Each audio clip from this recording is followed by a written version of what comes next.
Yes, let's get started.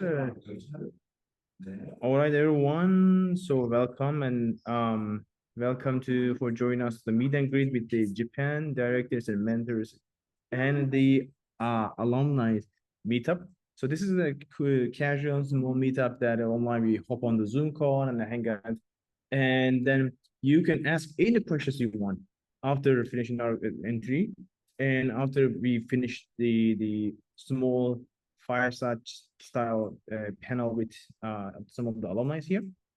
So stick around. We will be also open you everyone to ask questions as well. So let's wait for a while to maybe a couple of more people coming up, I believe. All right. So this is an online event. Obviously, you can take a chance to make it more engaged. I mean, engage in the comment. You can drop your LinkedIn profile and things like that. All right. So we can use this opportunity. So let's get started. As the name suggests, you can ask any questions, as I mentioned before. I think one of the best practices there is like typing your question to the chat, so we can you can well articulate that question, and we can also pick up from the chat as well. You can also use it as a running note also. So anyways, my name is Erdinç. I'm the co-director and managing director, sorry, for the fundraising in Japan, Korea, and most recently Taiwan. All right. So together I'm joining with Yuri and with our wonderful panel here, Hiroyuki, Shaoshi, Alan, Ibrahim, and Daisuke. All right. They are our proud graduate alumni companies and startups, founders, and some of them here who has significant traction actually, and traction cohort especially here. And so we'll be answering your questions and deliver their insights and experience here. So here's a quick agenda. We're quickly going to introduce the FI, the speakers, and then preset questions to the panel and Q&A and networking. That's it. Okay, here's a brief about FI first. So the FI is the largest early stage focused accelerator program for both startups and investors actually. So we updated the pitch. So you stick around, it's pretty interesting. Many things change a lot at FI, by the way. So we have on the both sides of the table, we have launch and grow startup companies. We also have launch grow VC firms also. So for the startups, we have a portfolio of 7,400 portfolio companies across 100 countries in the world. And you can see the more numbers here. You can also check our website. And so for the VCs, we have emerging and inspiring VCs, investors to launch funds, collect funds, and then invest in the startups as well. These numbers actually need to updated. More than 510. I guess the last number was 510 funds launched. By the way, getting here is not easy, and graduating is not easy at all. I graduated and on the way of building my fund and launching, and only the top 5%, 10% get in and 10% graduates from this. It's not easy at all because raising millions of dollars is not easy, right? Okay, so and then these graduates was able to raise more than 1.5 billion in 3 years. It's significant. So we're pretty proud of that. And as I mentioned, that we are in the both side of the table, but also we are in the middle of the table. So we also act like an agent to create engagement between partners. So it's a really collaboration place. So across the 100 countries, we have local partners across the world who help us a lot to support startups, but at the same time, getting the business benefits at the same time too. So we bring them together, we introduce them together, they do collaborations together, we do custom programs, right? And for the governments and corporates and universities and many more across the world. It's crazy. So all is actually boiled down to one thing: supporting startups, obviously. And we do many other startups and companies. We also build partnerships to provide support startups.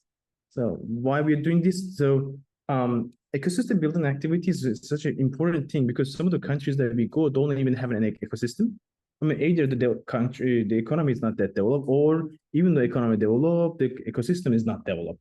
So based on the conditions that we strike partnerships, we make the groundwork, so to speak, and make the ecosystem ready, both in terms of the building startups, but it's always start with the building startups and advocating entrepreneurship and building ecosystems, partnerships, and building venture capital ecosystem also. We proudly, I want to share one number that we proudly say that triple the number of the VC firms exist in the entire Africa, triple entire continent. So it's just saying this one gives me a goosebump and I'm extremely proud of this. So how we do this one is we believe the bottom-up mentality in order to develop the excuse me the ecosystem. First, what bottom-up mentality means is we advocate entrepreneurship and then advocate entrepreneurship, create more startups, encourage people to start companies. But you know, even though we do this one, the joining program is actually pretty. It's not. We don't accept anybody, everyone, and actually we are selective but very much inclusive and democratic than many other programs out there. So you can get in relatively slightly easier, but it doesn't mean the program is easy at all. And but the graduation is not easy at all. So 70% of the people cannot make it. But anyways, this is our the public contribution to the society. We advocate entrepreneurship and prepare the ecosystem to create more companies. That's the bottom up until that means. And then when you do that, all the accelerator programs comes, other government supports comes. So we get the lead position and people follow us and then do stuff after that actually. And we also introduce many legal frameworks, documentations, and funding systems. We also introduced to the overall that we invent and created. So how we eventually the funding flows also at the end. How we position in our ecosystem is just like this. We are generally a supporter of the entire ecosystem. We generally collaborate with the other partners to support the entire ecosystem because we're focused on very much early stage in terms of startup acceleration. And yeah, so some of the proud startup portfolio companies we have, I guess the Udemy is the most famous one, which has IPO with $420 million in funding. So I believe we can create great success stories here in Korea, Japan, and Taiwan as well. And some of the world's most influential venture capital firms also invest, follow up to our portfolio. And let's have a look at Japan, Korea, Taiwan. So proudly Taiwan joined us. So we also increase our activities there in this like East Asia region. So pod mentors who are, 80% of them are actually has entrepreneurship experience in their life. You know, you shouldn't get advice from someone who doesn't have an entrepreneurship or company building experience in their life. So we believe that we are one of the most selective and mentor pool out there. And so one in third approximately globally, I'm saying, is actually angel investors. So if you look at it in a way that is, if we could define an entire mentor pool of 35,000 mentors, it will be one of the largest angel network in the world. So the great wealth of information, the know-how as well, transfer directly to you into your comfort of your home and your laptop, delivered to you. Most programs are online, and for inclusive and democratic reasons, right? To reach everybody in the world. So without partnerships, it wouldn't be possible, right? Thanks for all those partners in this region locally. With their support, they're also pretty open for collaborations. You can go and talk with them also, give our reference. Local leaders like you and I are the local leaders running these programs here. Pretty much very much well connected. We all also, again, just like the mentors, we are active startup founders. So we have the right hands-on experience to deliver to you. Yeah, I mentioned that my name is Erdiç. I'm originally Turkish, living in Japan like 6 years. Um, I'm a startup founder proudly, and co-founder is Open Foco, and most recently Co-Capital is coming up, by the way, coming soon. I will briefly introduce what we're building a VC right now. We're preparing for it. I joined also the VC lab that I mentioned before. One of the graduate is also me. So I am with the FI running programs in this region, East Asia. I'm very active startup ecosystem supporter with events and community building activities and advising to the startups, including scale-ups, because some people come and say that only pre-seed startup. No, scale-ups with more than $10 million revenues. Also, I advise startups. Also the large corporates and governments very often. I advise. So the code, very brief intro about what's coming up next. At I think the next slide explains better. You know, our company Open Focus is a partnership development platform, helps you to build traction and monetize. So, and then if I help you to launch a company, build a proper company, and set up a fundamentals of the company, and build everything around it, and become a resilient company who is ready to um, uh, grow rapidly, right? And then this is the kind of like a symbiotic relationship we plan out, and everybody is very happy with this. And co-capital is just a boost their attraction development. This is the entire thesis. We attach to the FI and OpenFOCO with this way, partnering together. So you could say OpenFOCO helps to build a Spark. FI help you to build the pit, fire pit. And Co-capital is pour the gasoline on the fire to grow rapidly. So this is the stage focus we have, pretty much early stage focus, and it's focused on it's not technically syndication, but prioritized syndication. And yeah, so as I mentioned before, we also have to other investors and governments and the CVCs. We function like a traction validator, because the first rule is actually building traction to impress investors to become an investment worthwhile. So how are you going to do that? Actually, you can engineer this one if it is a very early stage. If you're not early stage that much, like above the pre-seed, you got to know how to boost this one. Generally, the partnerships is the answer. So how to amplify your growth across the world to reach real venture scale, which is more than hundreds of times growth they are expecting, right? So we happy to do that. In order to do that, we have a program for this. Let's go. Yuli, are you able to speak because you are with the baby, right? You're able to introduce yourself? Yuli? I think I have to parse it.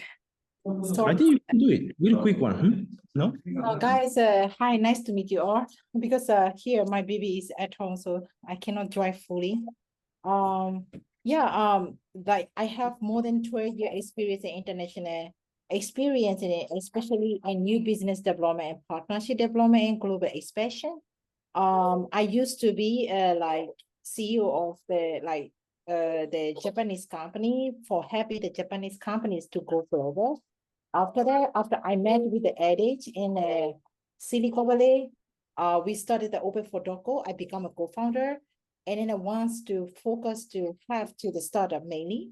That's pretty much about me. I have lived in India, Japan, in United States. I have worked with so many people from different countries, and I think out of the business development global expansion, most of the things that marketing materials that you see is behind the scene is operated and by me, like with under my leadership that my team is doing.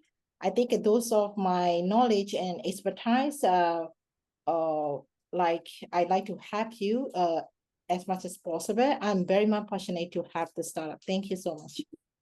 Thank you so much. Judy. Huge credit to you. You are able to do this with as a new mother. So you're an extreme success story for Japan. I'm really wishing that you will be recognized more from the Japanese society. Yeah, we're very much proud of this. Not just Japan, but Korea and Taiwan as well. Um, anyways, so thank you so much for. I think everybody needs someone like Yuri. No, every CEO needs someone like Yuri. So with that being said, thank you so much for introducing yourself, Yuri. And so let's also welcome to panel speakers today. Before diving into I have some questions to them, and we're gonna have a kind of friendly and dynamic discussion. And then audience also can drop their question to the chat, and then you can come on stage as well.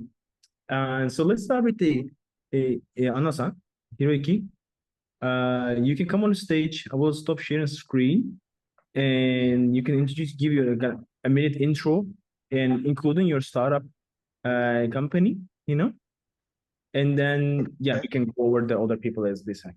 All right, Ansa? Hi. Yes. Hi, everyone. I'm Hiroyuki Anno. I'm from Japan and graduated from Founder Institute Japan Cohort in 2023. We are developing call center automation service with a multilingual phone bot. We started the business from Japan and now headquarters moved to flip to Delaware. And now I'm based in Singapore. So yeah, happy to share my experience. Thank you very much. Thank you. From the first cohort. So yeah, thank you so much for Anna-san helped us a lot, honestly. For the first, it was so challenging to start something grow there.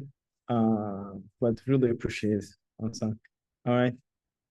And some of our mentors also joined here, including Karen. All right, let's continue with the, let me see, who was there? All right, Ellen. Ellen from the most recent cohort. Ellen, you can introduce yourself. Sure. Hi, I'm Alan from Avery Group. We are an impact venture with the goal of solving the global succession crisis. It's the issue where baby boomers, typically 60 and above, have issues with succession because mostly their children doesn't want to take over their business. So our venture aims to build a large global group of SME companies by acquiring these businesses from these retiring business owners. Happy to answer any questions anybody would like to know with regards to going into a journey to help us to create a startup. And yeah, feel free to send in your questions as well. Thanks for joining us, Ellen. You're based in Malaysia, right? Or Singapore? You're based in where, right? I'm currently based in Penang, Georgetown, and our entity is registered in Singapore, and they look at acquisitions throughout Asia Pac and also North America. Awesome. All right, thank you so much for joining us today. Our next person going to be Daisuke. Yeah, hello everyone. I'm CEO of Underdice. We are providing 24/7 monitoring for behavioral health and facility management. And our latest traction is that we got MS&AD Group, the Japanese top leading insurance group, and they selected our service to prevent incident from this disaster or those kinds of things. Yeah. Nice to meet you. All right, thank you, Daisuke. Thank you for introducing yourself. And let me see, Xiaoxi from the last cohort as well. Hi, everyone. I'm Xiaoxi from IWG. I work in the healthcare industry for over 7 years. I mainly focus on medical AIs, and our company was focused on use a cloud platform to do collaboration between hospitals and clinics, empower the technology of AI to smooth entire workflows. I'm very happy to join the events, and I'm very happy to know about your questions, confusions. So if you have any questions, just let me know. Thank you. Thank you so much, Xiaoxi. All right, Ibrahim. Hey everyone, Ibrahim here. I am from the second cohort, same as Erdinç. I'm also from Turkey. With Canary Tech, our journey started from somewhere else, and now we're going toward a different direction.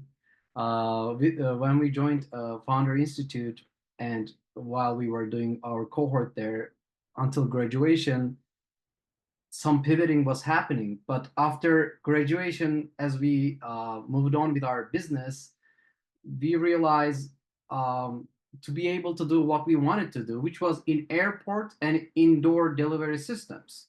And for that, we needed to use robots. But after trying a lot of robots to be able to do our POC, because we had the agreement with the airport, we realized they were not good enough. And as we were a very tech-oriented, AI-oriented team, we realized, okay, we're going to have to do our own model here. And with more iterations, every month trying to do that more, we ended up becoming a deep tech company doing new generation robotic AI models. You can call big robotic model for any kind of mobile robots right now. It's very glad to see you all. Thank you so much, Ibrahim. So, I think that's it with the introduction. So, okay, let's dive in to the discussion. Okay, I have some questions, tough questions, and you can also ask us tough questions. So, okay, I'm really curious. So what was the like first tough process before joining? What was the challenge? Let's start with the challenges, that you guys faced.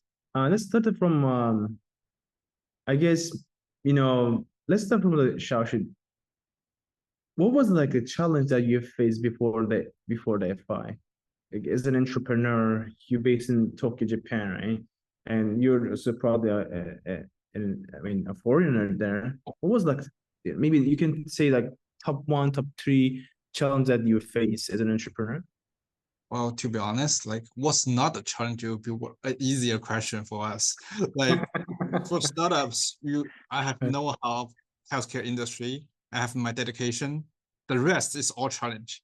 Sales channels, fundings, how to communicate with the market, how to communicate the industry with as a foreigners, language barriers, cultural barriers, you name it. All the things is challenge. But if you take about top three, I would say the how to communicate with investor was the number one. How to establish a proper customer segmentation, or how to like introduce your products. Number two.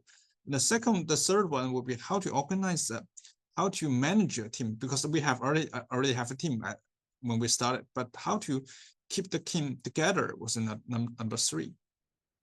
See, I guess the intersection between the FI, I think that actually the fundraising, the know-how, right, and the practices, and then the literal one, plus Yes. the team management, and Yes. interesting. For sharing Yes. that. So for the FI it was like so I know because we meet each other at Korean, right? So that was actually the first time we met. So I was thinking, okay, there's opportunities for us to know that how we can better communicate with investors, how we can better shape ourselves into the like in the customer segmentation, and if we can learn some technique of how to manage the team, that would be great. So I was thinking, why not? Like we joined the event and it's online, so we don't just part of my time to join the event. I think it's a good idea. So that's the reason why I say, yeah, sure, no problem. I sign up. Thank you so much. Yeah, that event was like Fly Asia, right? Fly Asia. Yeah, Fly Asia. They began the new year like the next week, I believe so. Yeah. I'm gonna also go there too. Oh, great. Get invited again. Yeah. All right. Small world. All right. Thank you so much. Let's go. The same question goes to, let's say, Alan. What do you think? Because I'm trying purposely mixing things to not influence each other. So what was like before FI that you've challenged? But you're from different country, obviously. And then why you decided to join us? Let's also say, you can give some insights on that too. Yeah, sure. Thank you. yeah, there was a few Founders Institute cohort, one locally here in Penang as well, that I did meet some of the organizers. And I think one of the main reasons I wanted to join the Japan cohort was to experience something non-local. And also because we understand Japan is another big market, we wanted to sort of build local connections, get to find people that we might be able to collaborate with. So in our search for companies for acquisition, Japan is always a market we want to go into. So I think that is one of the biggest factor of consideration of joining the cohort and meeting a lot of, I would say, interesting people. Thank you. So, some people also, it's increasing the people try to and decide to utilize this the East Asia program. I mean, we call it this way, but actually Japan, Korea, Taiwan, to, I guess, like a market entry, like an opportunity to taste the market. And yeah, it seems like yours also similar utility value there. Interesting. Thanks for sharing that. All right, let's go to Ibrahim. All right, what was like a challenge for you? But let's give it like a intersection between an accelerator. What was that challenge lead you to be joining an accelerator? Actually, I wasn't very sure if I should have joined or not in the beginning, and I will come to that for new people if they are confused or if they are not sure if they should join FI or not. I will give my opinion about that in the end of this explanation. Because during that time I was still in university, doing 2 part-time jobs, trying to do the startup, giving private English lessons, and at the same time accelerator, am I going to be able to find enough time to do everything? Like, that was the big question mark in my head. And the reason actually I joined was you, Ergic, because if you remember, I'm not sure if you remember, but one day we happened to have the same schedule in Yokohama, in Tokyo. Like, we went to events from the morning until evening, all of them the same. It just happened to be just a coincidence. And during that day on the train, we're talking, everywhere we're talking. After talking and sharing with you, I realized there could be very, good utility for us to put us into a very structured educational sessions and all those assignments that we're going to have to do, and all the mentors we're going to be able to talk to. Then we decided to join. Actually, we joined on the last day, the last minute. That was that kind of decision. And the part where I wanted to connect this, I told this before as well. And before means in previous sessions we had maybe months ago. If someone is considering to join an accelerator, for example, FI, if you're not sure if you should join or not, then the answer is probably you should. Because if you were already confident enough, if you are already very experienced serial entrepreneur, you know everything, then you would know you didn't need it, or if you need it. If you're not sure, if you don't have that information, probably you're going to learn something here. They're going to give you that insights, and they're going to put you in a structured due diligence sessions, and you're going to be ready for whoever you're trying to pitch, investors or customers. So I would say if you're not sure, it's quite likely that it would be better for you to join. Wow. It's great. Thank you, Ibrahim. It's also function like a accountability partnership program. Honestly, it's been like 44 startups, right? Usually total joining. Like, it's pretty good traction, honestly. Then if we quickly expand to the other countries, I believe like in the accountability partnership also, I get this kind of feedback a lot. I would join. I'm brutally honest. I would definitely join Kane if I would need to do. I mean, if I would start a company from scratch, that would, honestly, I would do it. Yeah, I know, Sam. All right, because I want to give the last stage to you because you're the most senior here, purposely. So what was your challenge before joining, and why you decide to join FI? I'm a serial entrepreneur, and my previous business is sport business. I do that for more than 20 years, and I worked for the large corporate. So I think before FI, I think I'm very professional even in the startup world, but actually that's not true. I'm grew up only in Japan, and to be a successful startup founder to go global, I want something I want something new that I haven't experienced before. So that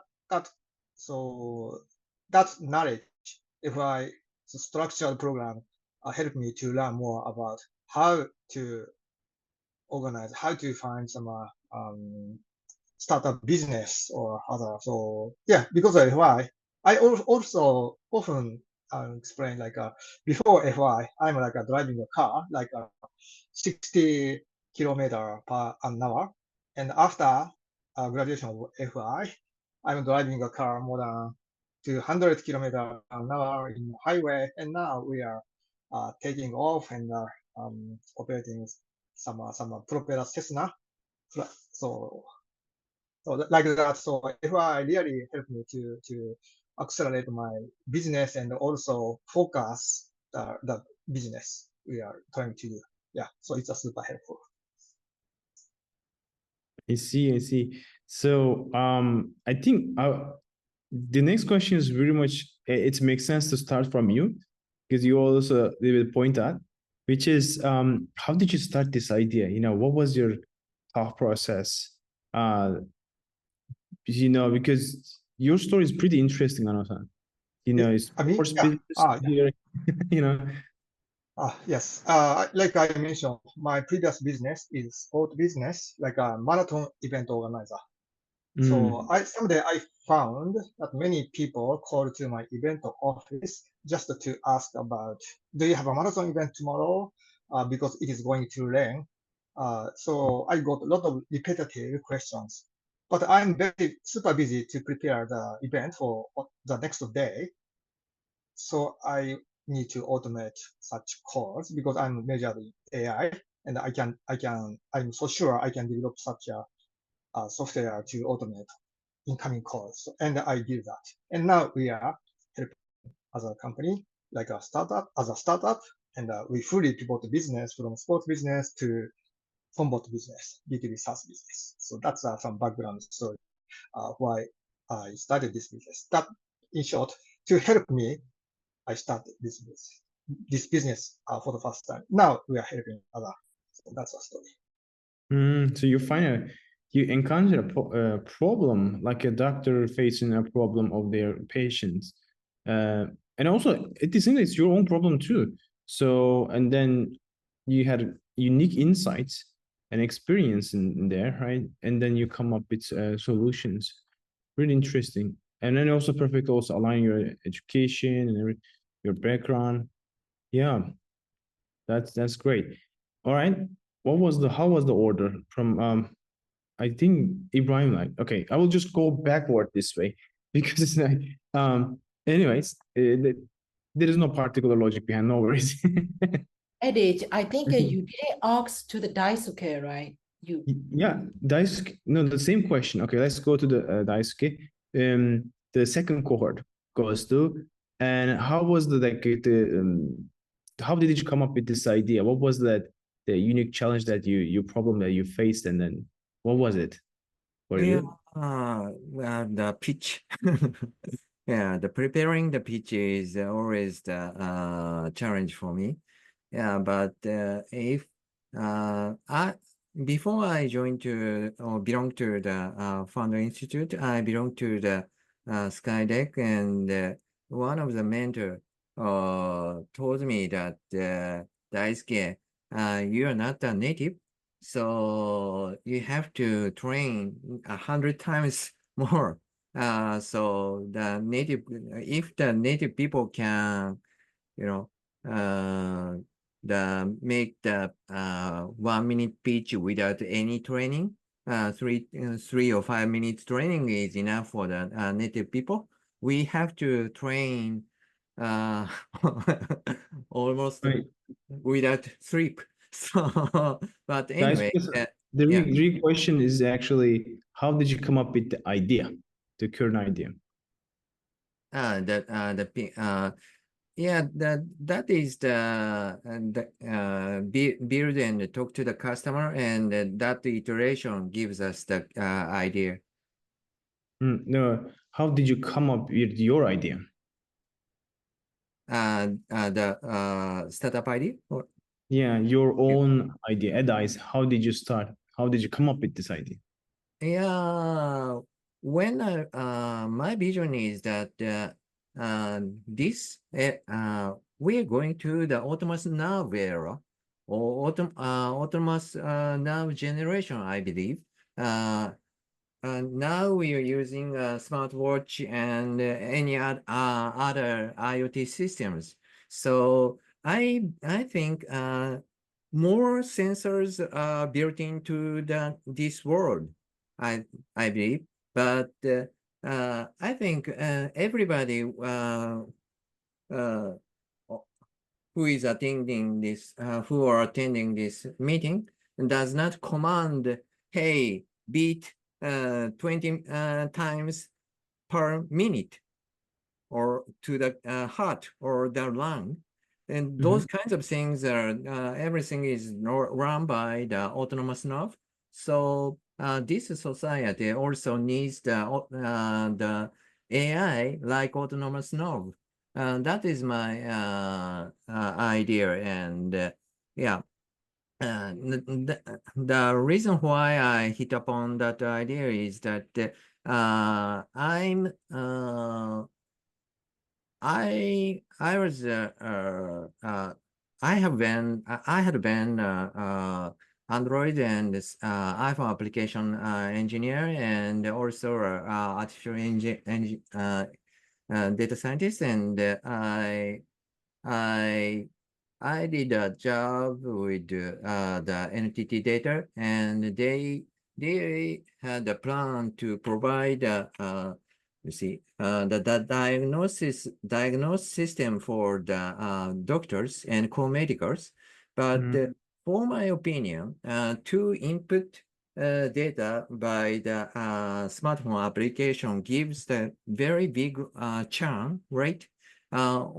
Almost all users will leave the application because to input some information by the manually is very annoying. So I believe that is the challenge, and I can solve the problem by using the automatically collecting the data from the IoT system, and at the same time give the feedback of the real-time analysis. Yeah.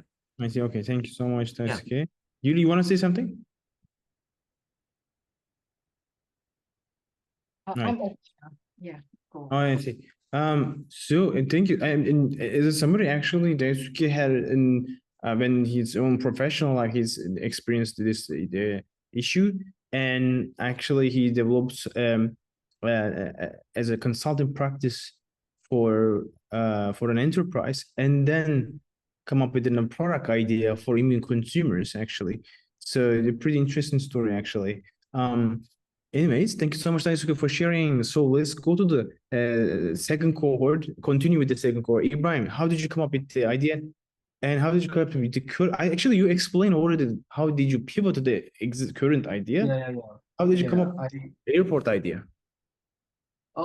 That's actually, so when we were in university, just trying to start the company, we are very excited. We want to find customers. We already found one customer. We did an AI project for them, but that was a consultation project. It wasn't our idea.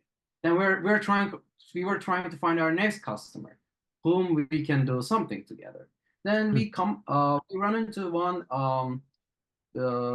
like call for project advertisement, and they were one of the customers there was Kansai Airport, and they were looking for a project idea.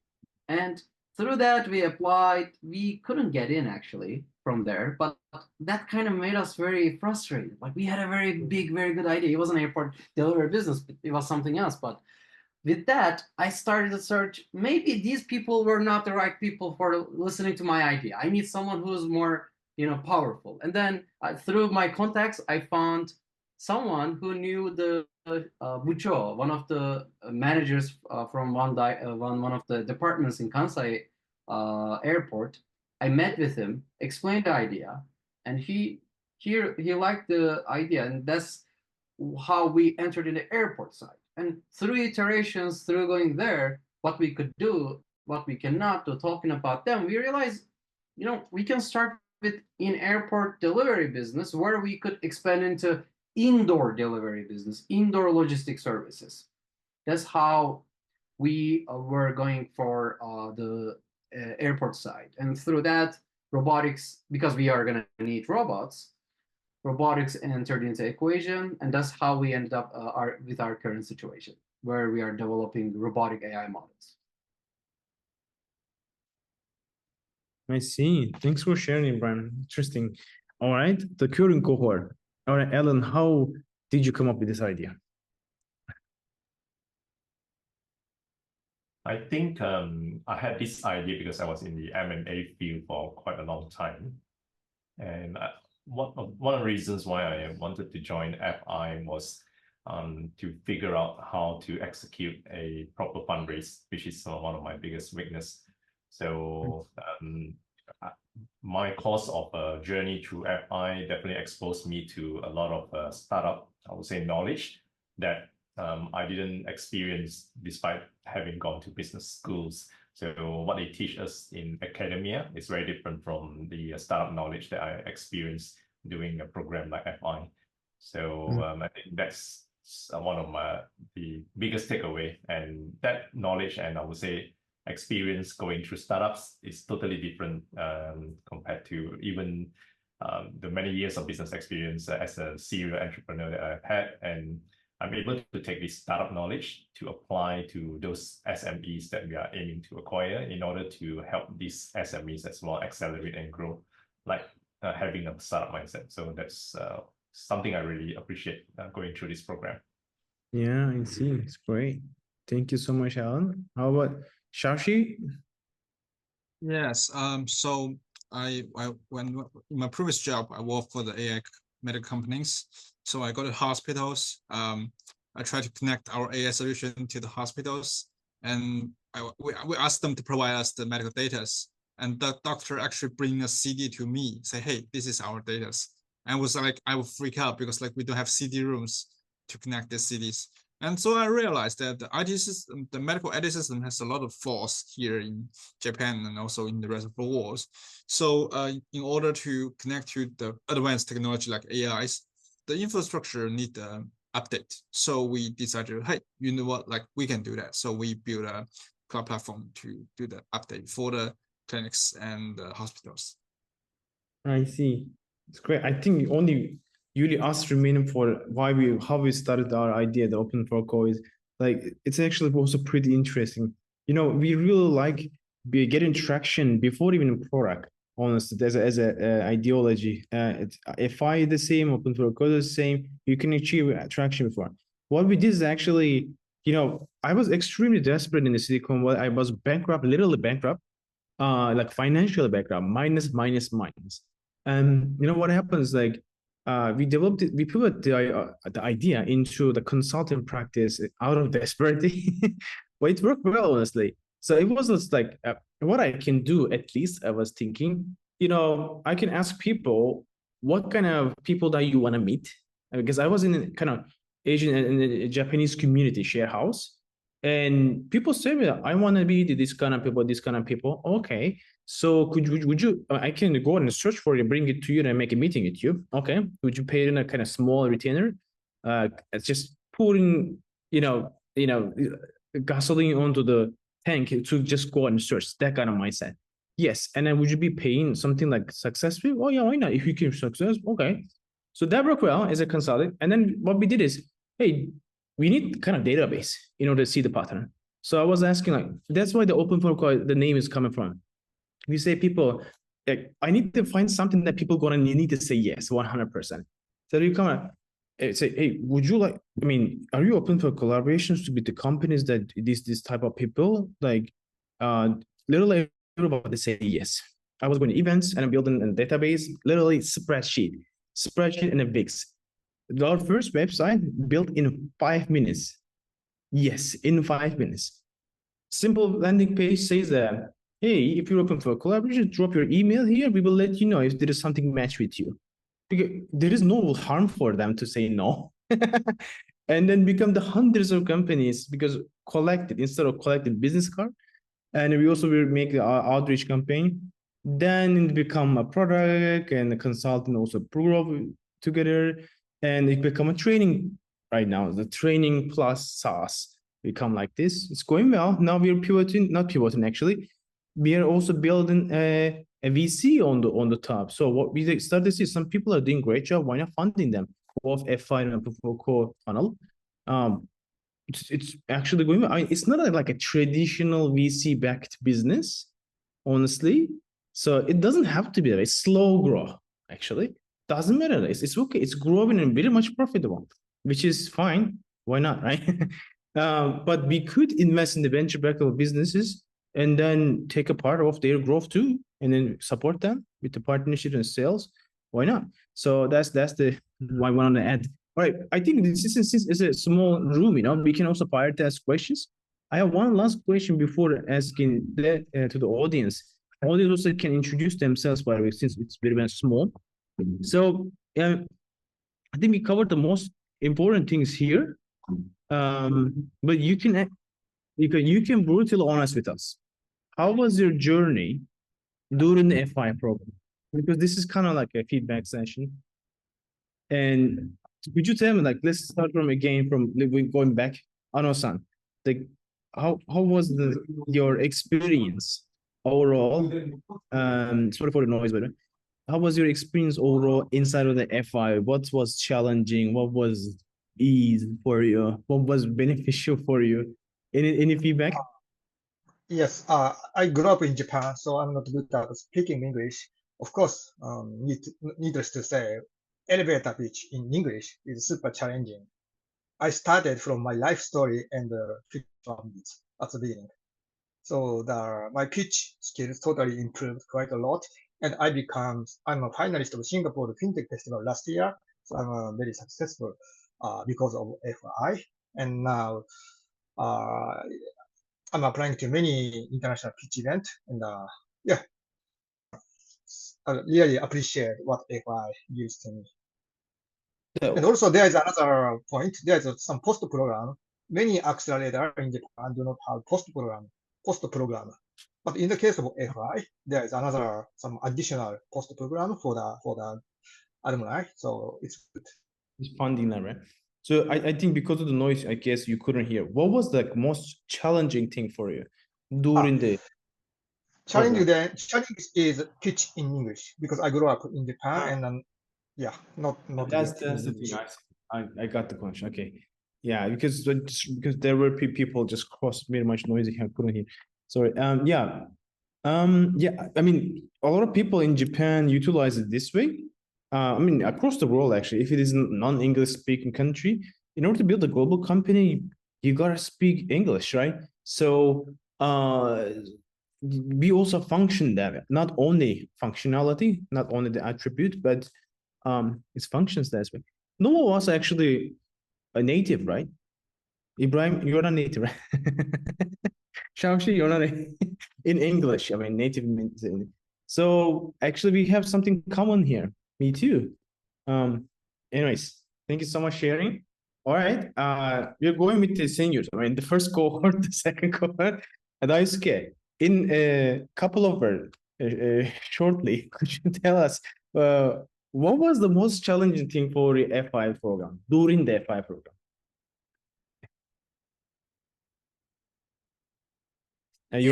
Almost same to Ano-san. Yeah, preparing the pitch. Preparing pitch in English. Yeah. Yeah, so you see. I'm using Otter. Yeah, but I'm not good at the pronunciation of R and L and B and B. Yeah, so sometimes I realize that after the dictation, looking at the dictating applications script, and what I wrote out is different. Yeah, so that is my challenge. But yeah, I Yeah. see. yeah. Okay, great. All right. What was challenging for you, Shaoxi? Sorry, Ibrahim, sorry, because we're going confused. Ibrahim, what was the most challenging thing for you during the program? Don't say that you. Erdinç Yeah, is the English, man. My English was so no, just kidding. Yeah, because I was lucky that I lived in America before coming to Japan, so didn't have that much of a problem with the language part. The challenge for me was back then, as I'm a as I'm trying to learn how to be a successful entrepreneur, all the assignments we had so many assignments, so many of them. And I did not understand why we were doing some of them. I did not understand what is the point of like doing this now. I was so frustrated sometimes. And every week something else coming up. Every week I'm like, why are we doing this, man? We don't need these. Like this is not the time. But then now I'm doing fundraising. I realized, oh, actually we needed all of those. Now I'm ready to answer all those questions they're asking because of those due diligence we did with FI. Like anything we did for the assignments in FI, either one way or another, the question came from a customer or an investor. And to be able to answer them easily was part of this program, doing the due diligence, getting ready for all those things that you don't even think that is important. Because if even investors, sometimes they're asking a bunch of not very important questions from our perspective, because what we are caring about is better product, technology, and everything. But they have different concerns, which we don't have the same concerns. To be able to have the preparedness for those experiences, those meetings, that due diligence preparation was something that I did not realize that the importance back then. That was the challenge for me, but now I'm thankful. Oh, I see. Thank you so much. Thank you so much for the feedbacks, and then I'm glad to see that it's benefited also for you. It's worked out for you. Appreciate it. All right, last cohort. Okay, Shaoxi this time. Shaoxi, what was the? You can brutally honest. You can roast me. Yeah. Yeah. I mean, like, to be honest, it's not like challenge, but the fun part and the difficult part I faced was actually the pitching every week pitching events. You guys still remember, like, I have very low score at the starting stage, right? So like 1, 2, they give us 1 or 2 scores. I mean, like, that was surprising. Like, you pitch and you go to the other like program or like events, people tend to be positive. Here, the mentor tend to be negative. Like, they can be harsh as possible. Like, they roast you as much as possible. And sometimes even I feel unfair sometimes at the beginning. It was like, but to be honest, it's just good things, because like people can talk shit about your program, about your ideas, and I don't know, not this happens in the daily lives. You talk to people, especially in Japan, people smile to you, agree with you, and they don't agree with you at all, but they smile, they say yeah, and by the end of the day, you don't get real feedbacks. But from here, you get very real feedbacks from them, because they are the critics was honest. Like, they don't like you. That's the real indications. That means something that you doesn't really get correct, or sometimes you don't agree, sometimes you do agree. That doesn't matter. But the good part was you getting feedbacks, especially negative feedbacks from others, and say, hey, something that we need to improve. And actually, it gives us the stress and the motive to improve our pitch a little bit more, because like you don't know who you're going to meet at the events and in the elevators. Someone like your style, someone like other styles. You have to like modify your pitch accordingly. And this is a good exercise for me to like pitching to different peoples and guess what's their favorite styles or favorite way to introduce. Because sometimes people say, okay, you have only 2 minutes, 1 minute, 3 minutes, and sometimes they want us to introduce a little bit more about go-to-market strategy, but I focus too much on customers. Someone say, hey, you shouldn't go too much on market. You should focus on too much on customers in that market. So it's like vice versa, but it depends on the hobbies. We actually learned from that. So yeah, that was the. So actually, I learned from the critics. Like yeah, that's quite good for me. But also, to be honest, being critics was not a fun part. So that was not a challenge, but it's not a good experience and also a bad experience at the same time. Yeah, it works like sweet and sour. You know, because building business, especially the successful business, is not easy. As we all know, right? It takes a lot of effort, time, capital, lifetime. It takes lifetime sometimes. You know, I have a very funny memory that I attended the military in my own country because it's compulsory. And I was like, before that day, I get a huge punishment because I was late for something. My commander gave me one punishment, but it's not like a harmful thing and a humiliating thing, honestly.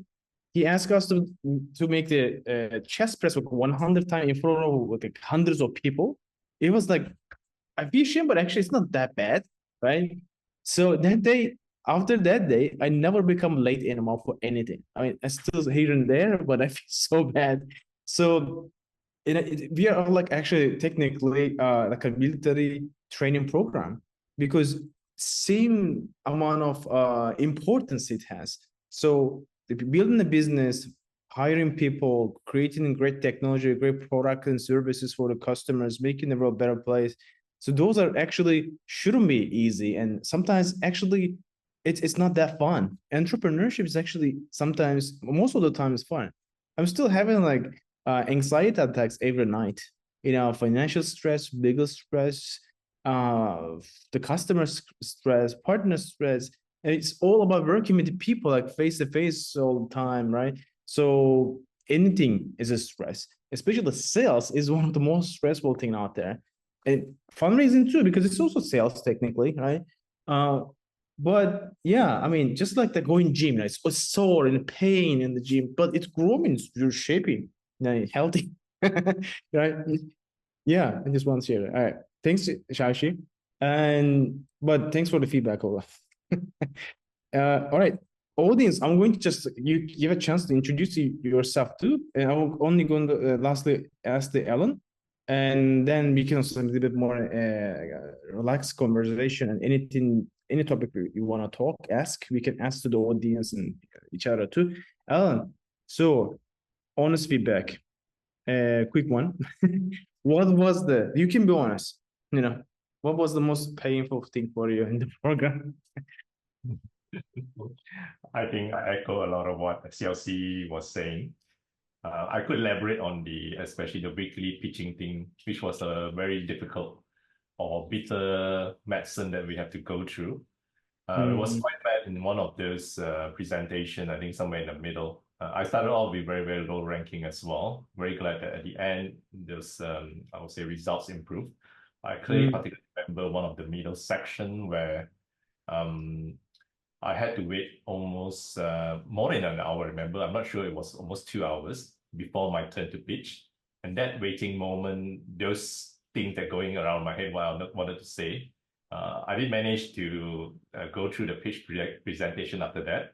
But the next day, for the next 2 to 3 days, I suffered from, I would say, too much stress. That I puked, I had diarrhea, I had a lot of after effect of too much stress, because that's when I went to the doctors said, there's nothing wrong with you, seriously wrong with you, you're just under too much stress. So that is probably one of the worst thing about the pressure Stress is good. presenting.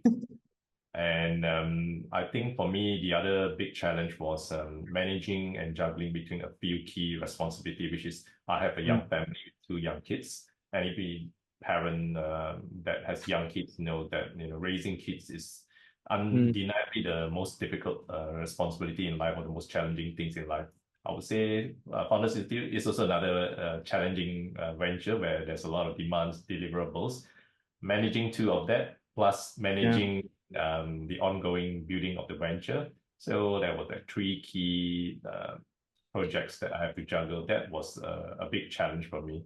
So there was some point in the journey where I told my team members that I don't think I'm going to complete this, and I'm going to give up. And I was very glad that some of my team members like CLC told me, you know, just go through this pain. You will be better out of it at the end. And I'm glad I stuck on, hold on, and it is true. It was a lot better once we completed everything. It wasn't a smooth journey. It was a lot of bumps. Okay, I think that's enough bashing for now. Thank you. So here's an issue. So I think we already, I mean, we scheduled this in 2 hours. We can hang out more casually, but I will have to leave because I booked here and in the conference. They finished the conference and people are leaving. All the staff members are leaving and saying that we are going. So I have to go. So, but Yuli will be here, and then our member Sushmita will be here. And we can have like English, and then I will be joining with the phone after jumping into the shuttle bus. And so we can still talk, I believe. I mean, yeah, I gotta just leave immediately. Yuri, you can just take over. Maybe we can just talk, guys. Like, all right, I will jump back with the phone in like 5 minutes. All right, thanks.